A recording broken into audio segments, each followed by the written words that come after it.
With the new season comes new exotics. With the new season comes new builds. Today we have a Strand Hunter build that is going to be super fun. It's going to be great for you to use, and I would highly recommend. Today's build is a Strand Hunter build using the new aspect Whirling Maelstrom. Destroying a tangle will weave a violent, writhing mass of strand fibers. The strand mass seeks out and damages targets, emitting and unraveling projectiles when it defeats them, or what we like to call the Beyblade build. Now, I spent a lot of time figuring out different ways to make this the most optimal and most fun build, so you can always top frag while just killing everything on the battlefield and just constantly spamming suspend and Beyblade tangles. This is going to use a few exotics and a few strand weapons to benefit the most, and will also give you a few freebie slots to take advantage in your own way. Looking over the build for the helmet, we prioritize siphons and resilience and recovery. Personally, I like 100 recovery in this build, even though resilience is for the damage resistance. I do think 60 or 70 resilience is what you want to go for, because the rest of it is going to come from woven mail. That damage resistance does stack on top of 100 resilience, but I think the recovery is a little bit more needed in case you need it in a pinch. So your strand weapon kills create orbs of power. Kinetic, so when you're using a kinetic weapon like Osteo or Thorn or Fatebringer, you can still make orbs of power. And then arc, solar, or void siphon, whatever your other weapons are, you want to make sure those can make orbs of power as well. Remember, we want to always pick up orbs, so we always have woven mail. Putting slots into these two things, putting energy into these three things is very helpful. So use these for the three main elemental weapons you're using. On the gloves, we want to go for heavy-handed, so our sever needles will make orbs when we kill them.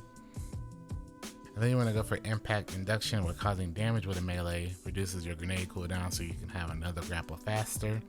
And if you have space, you also want to go for focusing strike, where class ability energy is granted when you cause damage with your melee as well. For the chest, we go for just resistances. Personally, I like to run emergency reinforcement. Basically, when our shields are broken, we get increased damage resistance for a few minutes.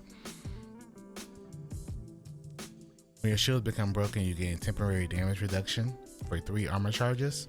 Since we're not using a surge, we'll always have this available. Also, when picking up orbs, we'll always have that in case we need it in a pinch. On the boots, we prioritize 3 things. Recuperation, so every time we pick up an orb, we get a chunk of our health back. That'll also start woven mail. Absolution, where we reduce all of our ability cooldowns each time we pick up an orb of power.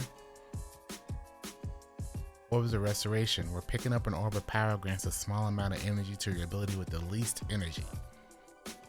This will allow us to get to our abilities way faster no matter what. We're always picking up orbs, we're always producing orbs, we're always going to have our abilities. The class item, we're prioritizing 2 things, which is Reaper. After using our class ability, our next weapon final blow spawns an orb of power. And Distribution, we're reducing all of our ability cooldowns when using our class ability near targets.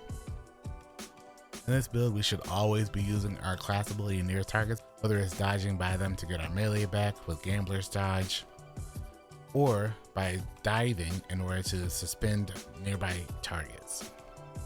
For the aspects, of course, we're using Whirling Maelstrom to generate the tangles that will cause Beyblades. The other one is going to be Ensnaring Slam, where we use our class ability to suspend nearby targets and then also kill them while they're suspended. For our grenade, we're going to be using Grapple, where we can pull ourselves into targets and kill them, also generating a tangle. When we pick up that tangle, we will instantly get our grenade back as well. While in the tangle, killing any enemies will then unravel them. For the fragments, we are using Thread of Continuity to extend the duration of our Suspend, Unravel, and Sever effects. Thread of Warding, or picking up an overpower, grants woven mail. Thread of Transmutation, where while we have woven mail, any weapon final blows will create a tangle. And Thread of Mind, where defeating targets suspended grants class ability energy so we can continue diving more and more.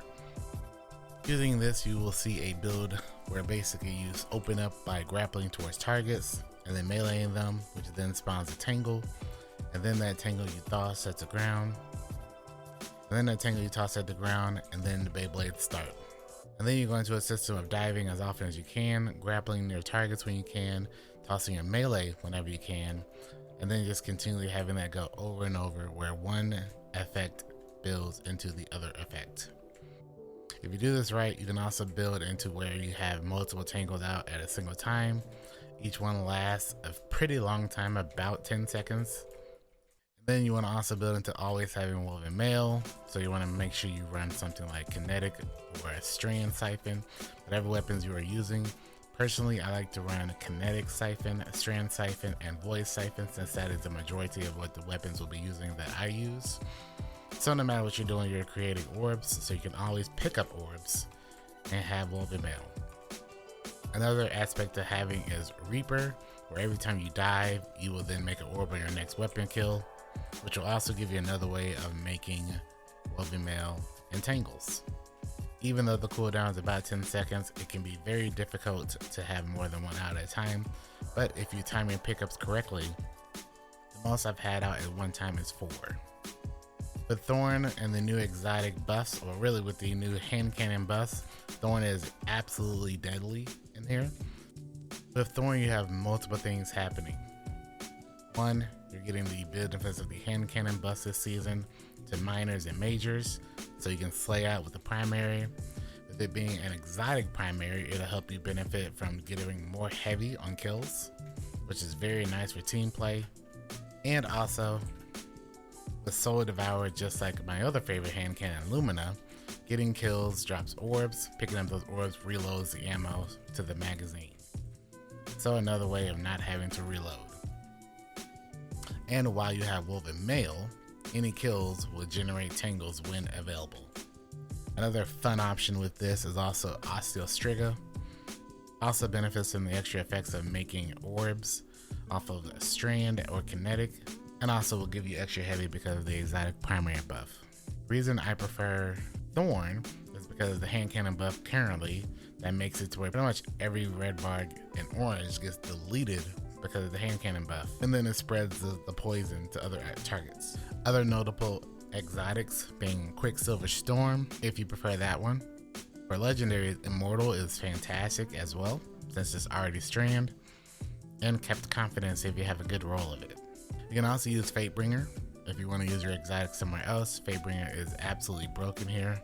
Another really cool fun one is Sunshot if you want to use something else.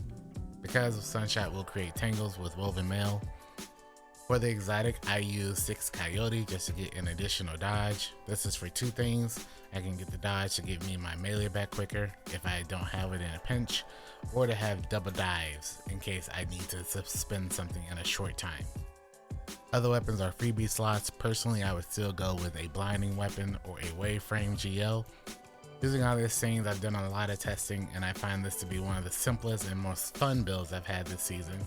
I spent a lot of time trying other exotics, but I think 6 Coyote is just the most mutually beneficial of any other ones. Give it a shot. If you have been messing around with or needing a build to try out, this is one of the ones that I think is going to be super fun. I could also see this being pretty fun in the new raid when it comes out, Crota's End. If there's a lot of enemies, you can just constantly suspend and be always in a state of woven mail.